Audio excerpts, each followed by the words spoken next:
There's nobody in this country that knows more about coins and coinage and numismatics than Paul Hollis, and all of us in Louisiana are so proud of him.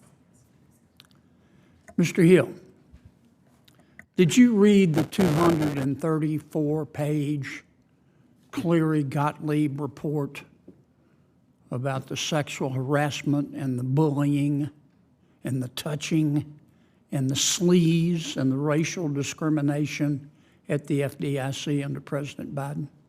I did, Senator. I'm going to clean up the language here because we've got kids here.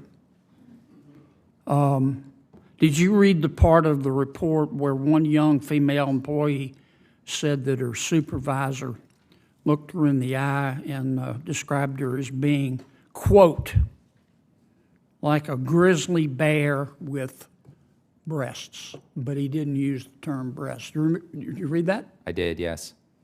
Did you read the part where one FDIC supervisor asked a young female subordinate, quote, does your husband blank you? I did, Senator. You read that? Yes. Did you read the part of the report where one young female employee said her supervisor sent her a text saying, quote, get naked, blank? Yes, Senator.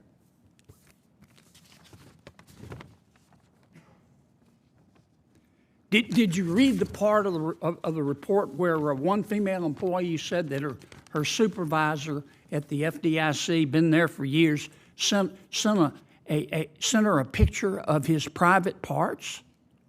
Yes, Senator.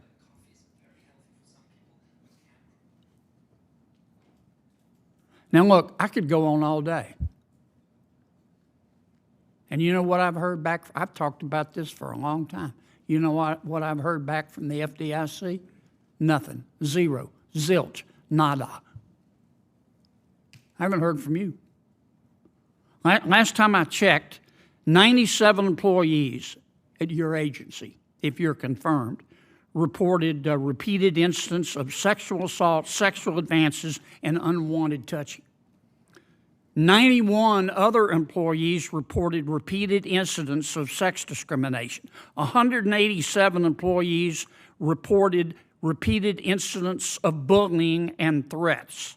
191 employees reported repeated incidents of racial discrimination. Did you read the part of the report, Mr. Hill, where an Hispanic employee said that his supervisor asked him to recite the Pledge of Allegiance to, quote, prove that he was an American? Did you read that? I did, Senator. Did it make you proud? It did not. You've been there since January, right? That's correct. I heard you talk about transparency and accountability. Those are pretty words. I want a report within 30 days about what's been done. I want to know who's been fired. I want to know who's been prosecuted.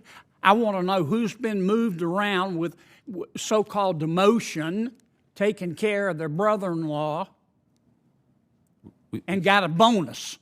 We can certainly provide that for you. Well, you better, because I'm going to tell you, I'm not sure I'm going to vote for you. I've had enough of this. I have had enough of this.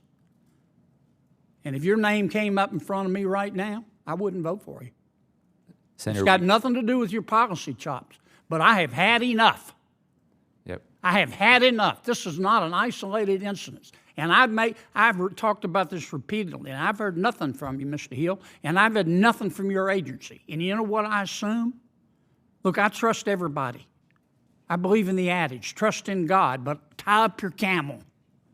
Senator, we are fully committed to cleaning up the agency. Yeah, well, you got 30 days. Yep. Or whatever I just said. I'll stick to whatever I just said to give me a report about what's happened to these people. We will do so. And otherwise, you can forget about my vote.